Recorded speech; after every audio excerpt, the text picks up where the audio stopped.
Everyone, welcome to the RotoGrinders Morning Grind podcast. I'm your host, Stevietpfl. It's Wednesday. It's September 20th. It is 2023. We have all kinds of baseball games today. There's slates galore on this slate, on today's baseball docket. But with FanDuel not having their contest up at the start of the podcast, we elected to talk about the late slate, the night slate. So we don't know if FanDuel is going to split up that early slate like they have been doing all year.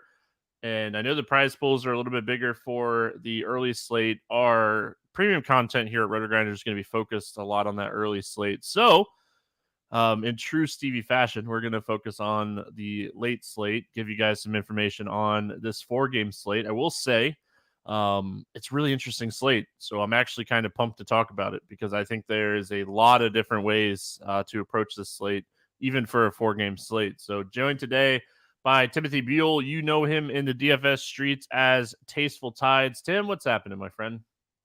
Yeah, not much, Stevie. Shout out to Squirrel Patrol, took down the Millie in the 2-game Monday night slate, so congrats to him.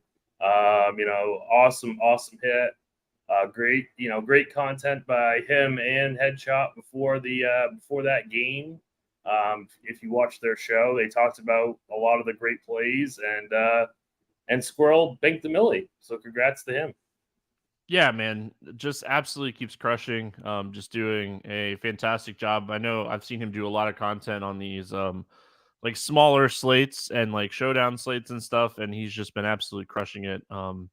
Listen, John's a good dude, and he puts in a lot of time and effort into this craft that he has developed, and he's absolutely crushing. It doesn't matter the sport. Like, he just absolutely crushes everything that he's been doing. So, yeah, congratulations to him. I tweeted at him yesterday or last night or this morning. I can't remember, but I said legend, and I mean, use that term very lightly. And he is definitely somebody over the last few years that has become a legend in the DFS space. So just congratulations, man. Like, when you put in the time and the effort and you just, I mean, he was on it. Like, he talked about Young, he talked about Hubbard, he talked about Ford. Like, he was just on it. And when you have those slates, I mean, good things are bound to happen when you're on it. So he really, I mean, John really is like one of, if not the best DFS players in the world. And so it's so awesome that we have him on our staff, and it's awesome to do content with him. Yeah, I mean, he is good at being contrarian when contrarian is needed, and good at being overweight on chalk when overweight on chalk is needed. So that tells you a lot about how good his skill is. So, yep, congratulations to him. We got 4 baseball games that we're going to talk about here on today's podcast. Again, like I said, there's so many potential split slates between all the sites that we're just going to focus on this 4-gamer. It might not have been the right call, but it's the call that I made, so that's what we're rolling with. It's your show. It's your show, is. Stevie. We can talk about whatever you want. Yeah. I mean, the only thing that could potentially be different on FanDuel is they add those 2 640 games, and if they do that, Savali is super interesting, and Senga is very interesting. In those games, like Senga in Miami against the Marlins would be really good, and then Savali against the Angels in Tampa.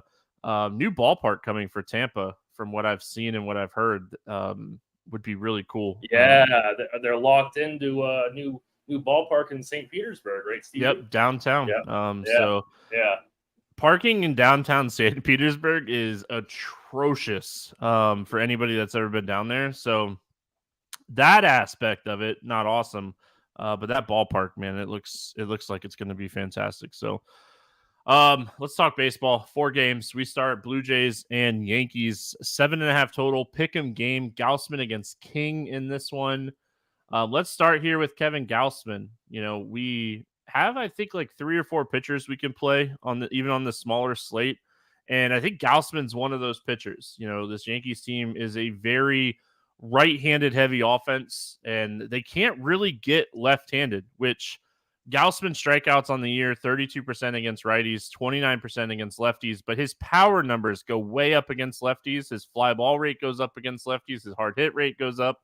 So when I'm targeting Gausman, it's definitely more against right-handed heavy offenses. And the Yankees, I mean, they could get a couple lefties in there, but not enough for me, not to have interest in Gausman. And like, look at his pitches recently as far as like pitch count wise. Like the Blue Jays still battling here, trying to get an AL wild card spot. The Rays have clinched one already. So really going to come down to, I really think it's going to come down now to the Blue Jays, the Mariners, and the Rangers for those last two spots. I mean, meaningful games, pitching well. We could see Gausman throw 100 plus pitches on a 4-game slate. Really like the spot for him today. He's easily, I think, the best floor ceiling combination. Like you said, you want to attack the Yankees with righties. He's better against right-hand heavy lineups. The lefties that they can throw at him are not much of threats at all, really. So, I mean, I think he's the top play, and I think he's going to be easy enough to fit. I mean, there's some bats that we want to play, but he's going to be easy enough to fit that I don't think we should overthink it. And so, I mean, he's my top play. Yeah, I mean, this is definitely a slate I'm going to prioritize pitching.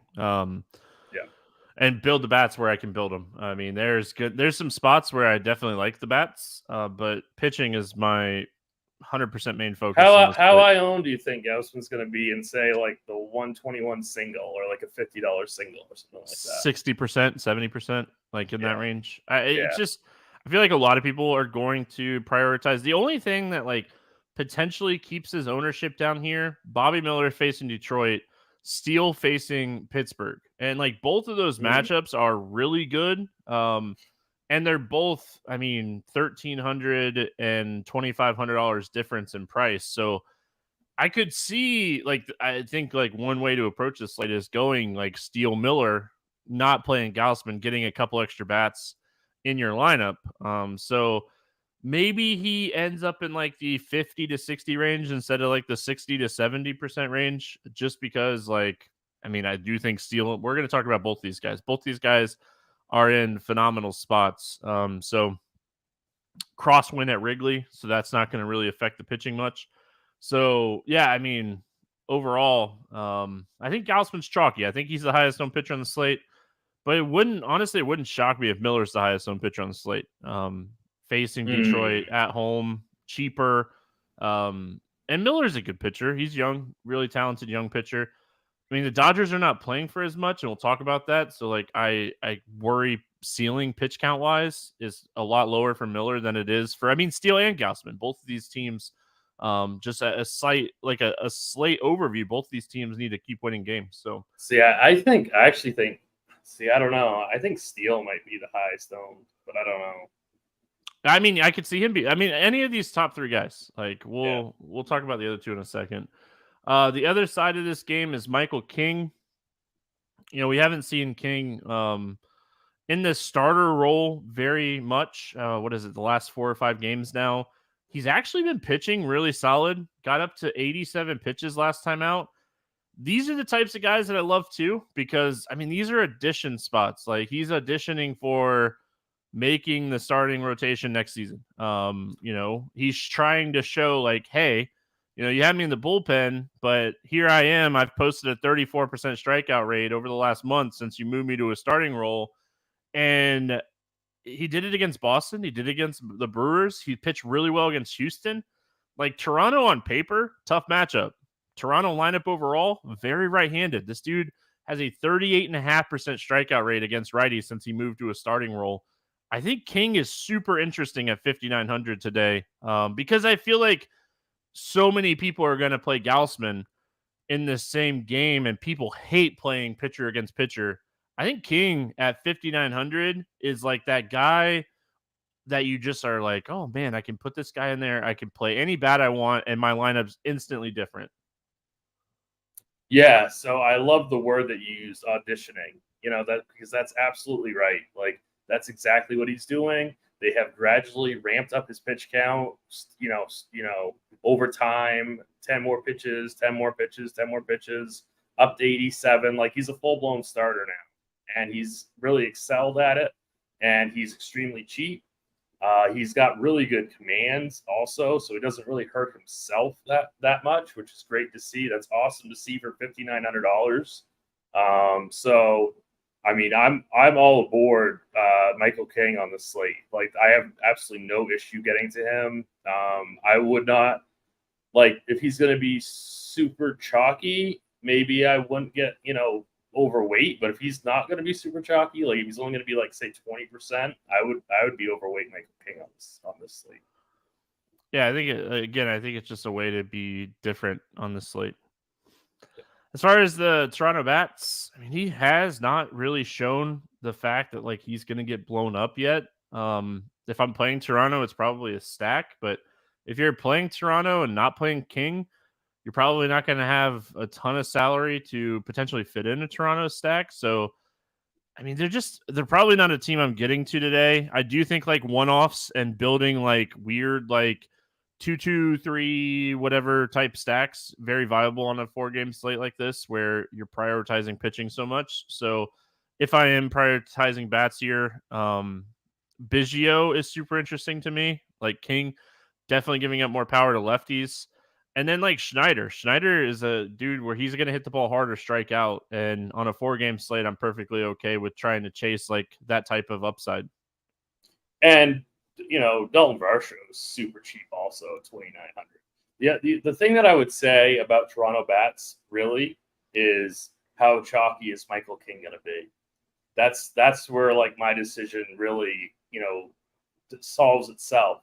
If he's going to be chalky, more likely I am to get to some Toronto Bats because I might want to fade Michael King chalk and get some leverage with some Toronto Bats. But definitely some of these cheap lefties are interesting. Yankees bats against Gausman. I mean, potentially one of the lowest owned stacks on the slate. Gausman, really solid against righties. You're potentially doing this as like a leverage spot, just saying, hey, I'm going to play the power and talent for the Yankees today and just hope Gausman's off his game. I think that's like the only thing that makes sense about playing the Yankees bats today.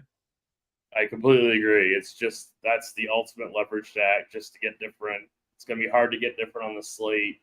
So yeah, it's full stacking the Yankees. I think is viable if you're like in a 20 max, getting to like 3 or 4 Yankee stacks. I think it's fine. All right, Pittsburgh at Chicago. Already talked about that. This game looks like it's just going to have a cross win. No total in this game. It is night before in Wrigley. We typically never see a total here. Priester against Steele. Any interest here in Quinn Priester? No, I think he's a pretty easy cross off. Yeah, he is a cross off. Cubs are one of my favorite stacks on the slate today. They're playing for something, and Priester just hasn't shown like he's big league ready yet. It's way too early in someone's career to say like he's just not going to have it or not, but he hasn't shown that like he's big league ready yet. Big WOBA, big ISO, low strikeout rate, high walk rate. I mean, just everything you don't want to see. And when you're taking a pitcher, looked okay last time they recalled him.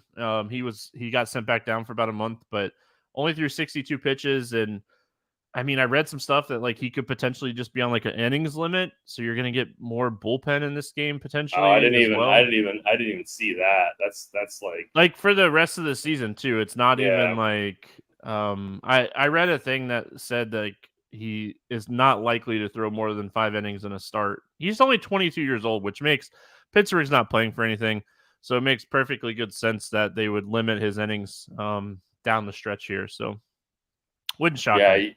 You gotta love, especially the lefties. Like Ian Hatt, Cody Bellinger. Those would be like 2 amazing plays.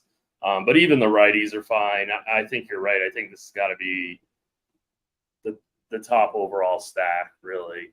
I'm trying to think who else would include. It's too bad Candelario's on the IL. This would be a really good spot for him. Yeah, I mean, overall, I think this is the Cubs. I think are the best spot on the slate. Just that's the guy I was thinking of is Crow Armstrong at 2,500. Yeah. He might be a good sneaky value if he cracks the lineup.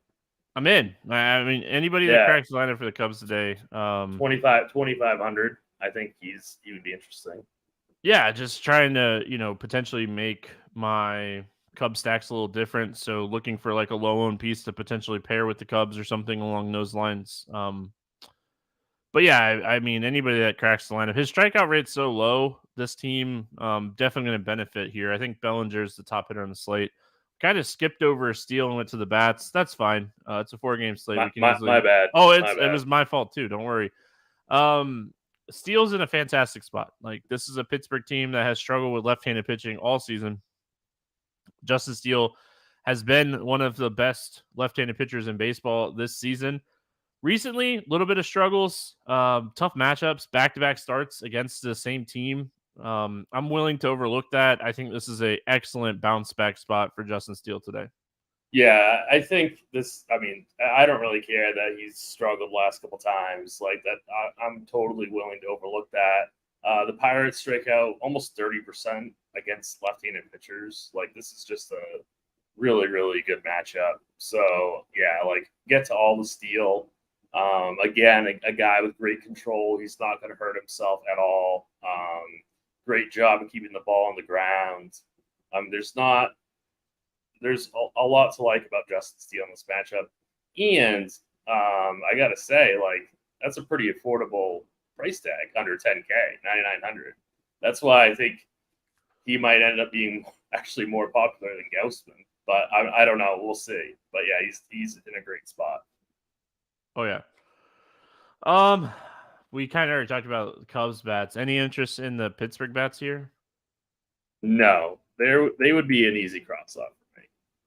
Yeah, I mean, like, if you're not playing Steele on a team and want to play like Hayes as like a one-off, he has had great power against left-handed pitching all season. So, like, taking a shot on him, or like Reynolds or Andy Rodriguez at catcher, like, I don't know if I know I won't stack this team, but chasing some like one-off power against Steele at low ownership. To like, so if I build out like a Miller Gaussman team and I want it to be a little bit different, maybe I throw in like a Hayes to make it a little different.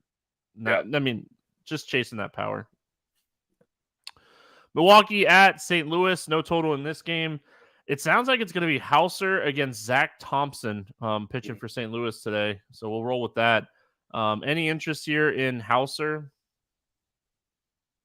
I guess not really. I want to say yes, but he's a little bit expensive. I like Michael King so much more. It's not even close.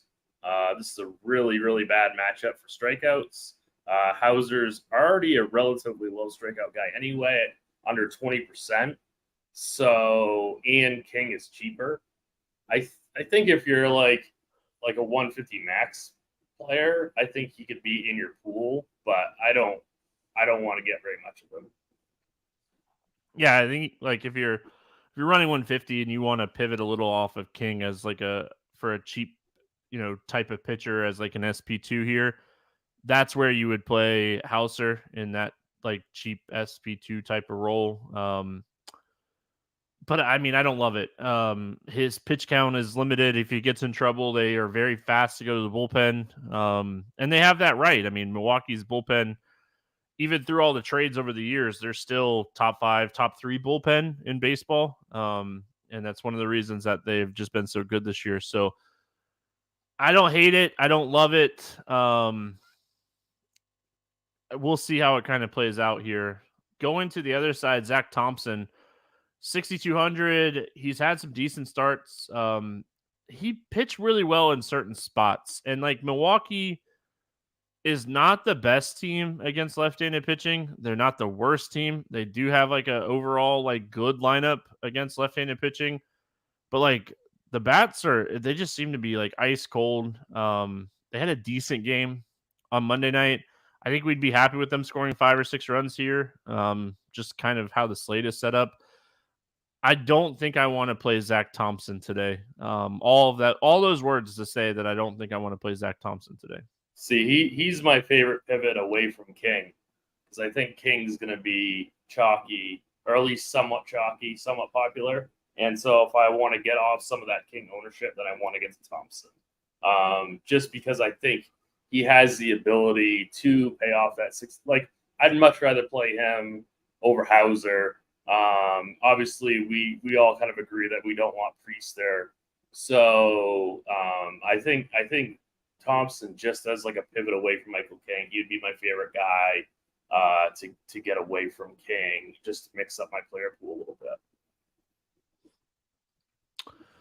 Yeah, I mean, I get it. His stuff has been really decent here. I just look at some of the matchups that he's pitched well in, and I'm like, I mean, those are matchups I would feel like he would pitch well. Against Pittsburgh twice, Cincinnati pitch well. Like, I could see him being okay in this spot. And I mean, okay might be enough if you're trying to get off a King. So I get it. I have way more interest in the Milwaukee Bats today, though, than I do in Thompson. Mark Hanna, Contreras, Adames, Josh Donaldson, Tyrone Taylor gives you a little bit of power with some stolen base upside. I think this is a really good spot today for Milwaukee. Because, I mean, again, like the St. Louis bullpen have quickly become like a bottom 10 bullpen. They have just really been struggling. So, like, if Thompson only goes 4 or 5 innings here, I mean, you're getting a bullpen that is very beatable for a majority of the game still. So, I like Milwaukee today. This is a team that I'm going to be targeting quite a bit. Yeah, I guess in this season, in 173 at bats, he's given up almost 60% hard hits to right-handed bats. So I mean, the hard hits are going to be there. It looks like does have a really good K percentage against righties also. So it's definitely a boomer bust spot I think with this Milwaukee team. But that's what we want in GPPs. So I mean, I really don't have a problem with that. I think I'm a little bit higher on Thompson than you are, and a little bit lower on the Brewers bats than you, but that's okay. Like, I mean, it's a 4-game slate. Like, you should be getting to some Brewers in your player pool. Other side, I think the Cardinals are strictly in play today as well. Like, this team has been hit or miss. We'll be very nice today and just say hit or miss. But when they hit, man, like Nootbaar, Goldschmidt, Burleson, Arenado, like this lineup on paper is phenomenal. Hauser is hittable. And now, like, you're playing a rivalry team, and it's like, hey, I can hurt their playoff chances, but Brewers are looking really good overall to make the playoffs and to potentially even win the NL Central. But you still get to kind of try to play that spoiler role. I think the Cardinals as a stack very much in play. I could see using them as a mini stack or a full stack. And like the top half of the lineup is just so good that it's not really hard to build out a stack that like on paper looks really good. Yeah, I think Burleson fractured his thumb on Tuesday night. Oh, so I think he'll be out of the lineup. Move Jordan Walker up the lineup. Let's go. Yeah, exactly. I mean, that's not like a huge loss, but Hauser gives up a lot of fly balls and line drives to right-handed bats. So it's like this team's got a lot of good righties on it. So like I think it's fine. I think it's a fine play to get to some of these St. Louis guys. My favorite would obviously be like Paul Goldschmidt, Nolan Arenado, but like you said, like Jordan Walker, I think would be a great play also. Yeah, I mean, I know over the weekend they called Yepis back up, so maybe he cracks the lineup here. He's a power righty. Like, I mean, Burleson being out stinks, don't get me wrong, but I mean, there's going to be another guy waiting in line here to get some at-bats. So it doesn't really affect it actually probably makes the stack overall like cheaper, which again helps that like pitcher first mentality on this slate.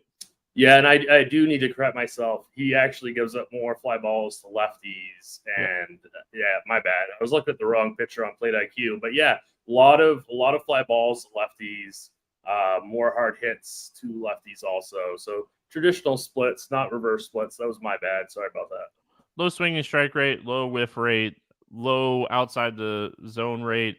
His barrel rate over the last 30 days is 16% compared to 7% on the season. He has really been struggling recently. So just a stack that's very like, again, though, Like, my problem with stacking against Milwaukee is, like, if Hauser gets in trouble, they will start bringing in these arms and trying to shut down the stack. But, I mean, it's a 4-game slate.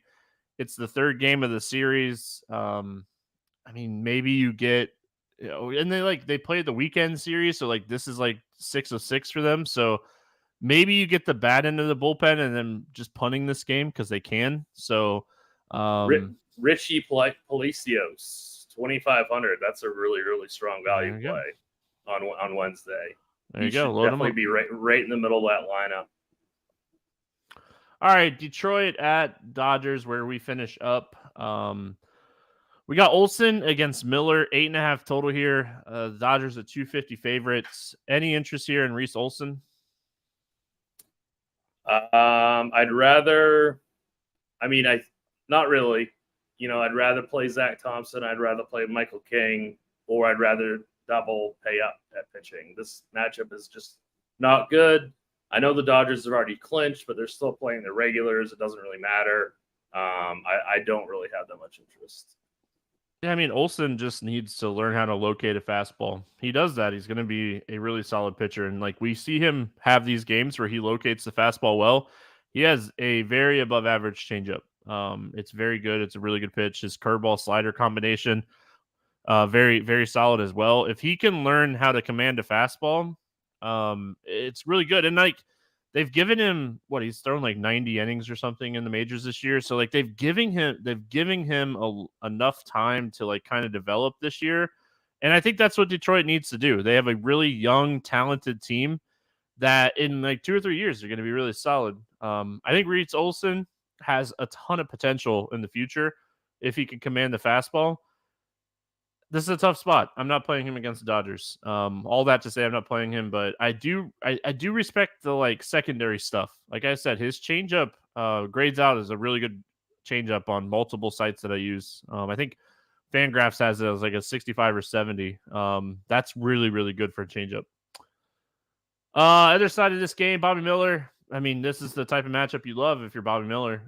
Getting Detroit, just wanting to go out and throw 5 or 6 really good innings to kind of keep the momentum going. We talked about it on the podcast yesterday. Down the stretch, I feel like the Dodgers are going to be very careful with this pitching staff. They're hurting. They've had a lot of injuries in this pitching staff. Urias, off the team right now. We don't know if he'll even come back with all the stuff that he has going off the field. So I don't expect Miller to get like 105 pitches here. I think that's the biggest difference between Miller, Steele, and Gausman today. Both of those teams are still in it, and they need to be winning. The Dodgers are kind of in no man's land. They're in a fantastic spot. They're going to make the playoffs with ease, and I mean, they have clinched their division already. So then they're not catching the Braves. Let's be honest. They're not catching the Braves. So it's just one of those things where I think he's a really solid pitcher. I think his ceiling is limited compared to Steele and Gausman. What are your thoughts here on Bobby Miller? Yeah, that was really great last sentence. I think his ceiling is a lot lower than Steele's and Gausman's, but he's just a little bit cheaper. They did let him throw 91 pitches last outing. So let's say maybe they let him throw 85. I think 90 is kind of like 90 to 95. Yeah. I think is 6 innings, right. 6 or 7 innings. Yeah. So I mean, I mean then I love him. I mean, if you don't think they're going to decrease his pitch count at all, then like I'm all for him. This Detroit team against right-handed pitching is like really, really pretty awful. So I mean, it's awful against everyone. So I mean, I'm all for it. It all depends on kind of like where ownership, falls between him, Steele, and Gausman. I don't mind getting to a ton of Miller. To be honest with you, I think he's an exceptional play. And even if he does only get like 85, 90 pitches here, it's kind of baked into the price when he's facing Detroit. Right. Like, right. I mean, he's a little bit cheaper than Steele, and that there's a reason because I think because he doesn't have quite that pitch count ceiling that Steele has. Yeah, and like Lance Lynn kind of pitched bad yesterday, or Monday, whenever you're listening to the podcast, if you're hanging out with us live right now or not. And it's really kind of tough to judge like pitch count wise, we saw them move Pepiot to like a long relief role. They had Ferguson open and throw the first inning on the Tuesday game. So like they are, I feel like, going to be limiting pitching a little bit, but I still think they want him to like stay a little like stretched out and pitch well. So like if he's pitching well going into the 6 at like 84 pitches, I think they let him come back out. So it's Detroit. It's a great matchup. It's not one of those spots that I want to overthink either. I'm definitely playing him and not overly concerned with the pitch count. He should definitely be in like one of your 3 max lineups. Like if you're playing a 3 max player, like I think he should be in at least one of your teams. Yeah, I don't disagree. Probably 2 of 3 or 3 of 3 for me. Bats. Man, I know I want Dodger lefties, if anything. That's great what I'm spot looking for at the right Dodgers. now. Yeah, I mean it's a great spot for all the Dodgers, but I really want to prioritize the lefties. Like I want to be able to get the Freddie, Max Muncy, even a guy like James Outman. I absolutely love, but I mean, really, this whole team is firmly in play. Yeah, like so Olsen, very big splits guy. Yeah. And that's kind of the changeup that we were talking about, and curveball changeup or curveball slider kind of breaking away from right-handed hitters, changeup being able to generate more ground balls against righties and lefties, and he really just has struggled with lefties. So I'm with you, Freeman, Muncy, Peralta, Hayward, Outman. I will play some Mookie if I'm stacking the Dodgers, just because he's one of the best hitters in baseball. It doesn't matter about platoon. So this is your stack with Michael King, right? I mean, You full stack the Dodgers with Michael King. I know a lot of people will be doing that, but I mean, it's a viable way to win the slate. There's only so many ways that you can go on the slate, and that might be a popular way of going about it. But this is the team that you're stacking when you're going Michael King and Justin Steele and getting a full Dodger stack. Like it's very doable to win the slate that way. Let's talk Tigers, and the only reason I want to bring them up is just I think they're going to be a very, very low owned team overall. Not a team that I necessarily want to like fully stack, but if you're not playing Miller on a team, like I could see playing Torkelson or Kerry Carpenter, Jake Rogers, Parker Meadows, like any of these like guys that have a little bit of upside just to be different. So like if you are playing a 3-inch max and like you end up on Miller on 2 of 3, like that third team, you could throw in maybe Carpenter and Torkelson. And if he does start getting blown up, I really do think it'd be those 2 guys that do the damage. I mean, Kerry Carpenter is a legit hitter against right-handed pitching at 228 ISO, 371 WOBA. Strikes out at a high rate, but he's got big power. So I mean, he's the type of guy that you can one off just to be different. And I think Carpenter would definitely be that guy for me on the Tigers lineup. Yeah, I mean Torkelson has 28 home runs on the season, quietly having a really solid second year. I think is it second or third year. And again, it goes back to that conversation. There's a lot of young talent on the Detroit side of the ball. It's just we'll have to see how it kind of plays out over the next couple of years. So, all right, let's play the morning grind game, and then we will get out of here. FanDuel did just kind of open up their slates for tomorrow. They have like 3 early slates, and their 6:40 is their main slate. So they did add that Tampa game. Oh my goodness, FanDuel, come on. Yeah, I haven't done a lot of research for that slate, so I don't feel too comfortable. I do think like Senga against Miami becomes a really interesting pivot off of like Steele and Gausman. King is 7,700 on FanDuel, so he's not like a huge discount, but he's still like somewhat in play. I don't see a ton of interest in the bats. Maybe Tampa bats in that one as like a team you could potentially look at for bats. But I think the interesting thing is like Senga off of Steele and Gausman up towards the top here, price wise. So. Let's go under 8K to get 6 more strikeouts. DraftKings pricing. Who do you got today? Michael King. Yeah, love it. I don't think anybody else is under gets 6 strikeouts. If I had to pick anybody, I'd say Reese Olson. Because I do think like his secondary stuff is good enough where if he's locating his fastball, he can pitch well. Over 8K to score under 15. Who's your bust today?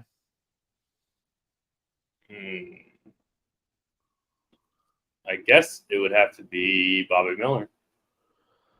Yeah, I'm gonna go Gaussman just because, like, Yeah, I feel almost like, went him. yeah, the Yankees. If we're playing all three of these guys. I mean, let's be honest. All three of these guys are the three of the best pitchers on the slate. Just the morning grind game makes it fun. Leads you to just see how much we like Justin Steele. Over 4K to hit a home run today. Who's going yard? I'm gonna go Freddie. Who? Freddie Freeman. Oh, Freddie. I couldn't. My headset cut out for a second. Sorry, I might have not been talking. No, you're good. I'm gonna go Bellinger. I think Bellinger gets the job done today. Under 4K to get 2 hits. Who's a cheap bat that you like today? I'm gonna go Palacios, Richie Palacios for the Cardinals, not the Pirates. There you go. I'm going to go Marcana, one of the hottest hitters in baseball, stealing bases, doing his thing right now. 3,400 against the lefty. Like Marcana a lot today. Stack to score 6 or more runs. Who's getting the job done? I'm going to go the Dodgers. Yep. Don't hate that at all. If he's not locating his fastball, that's not a team that you want to be missing fastballs to. So, yeah, I could definitely see that. I'm going to go Cubbies. I really like the Chicago Cubs today. I think it's a fantastic spot for them. And again, this time of the year, I love playing teams that have something to play for. So, yeah, I love this spot for the Cubs today. Tim, any final thoughts before we get out of here? No.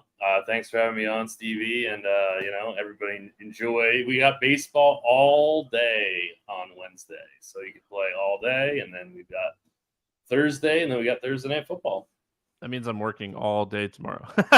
So, yeah, it's always fun. Nothing like being on premium content on Wednesdays because you have so much to do. But anyway, that's going to wrap it up here for Wednesday. We'll be back Thursday. We got football on Thursday with the main slate, 12-game slate. Best slate we've had so far. I mean, this week 3 slate, there are 4 or 5 like stackable games. The football slate's going to be fire. So Keith and I will be talking football tomorrow, and we got the baseball podcast. Christy and I will be talking baseball. I think it's like a 7-game slate for Thursday, which is phenomenal. So a lot of stuff going on the morning grind on Thursday. Hope everyone has a fantastic Wednesday. We'll see you again tomorrow.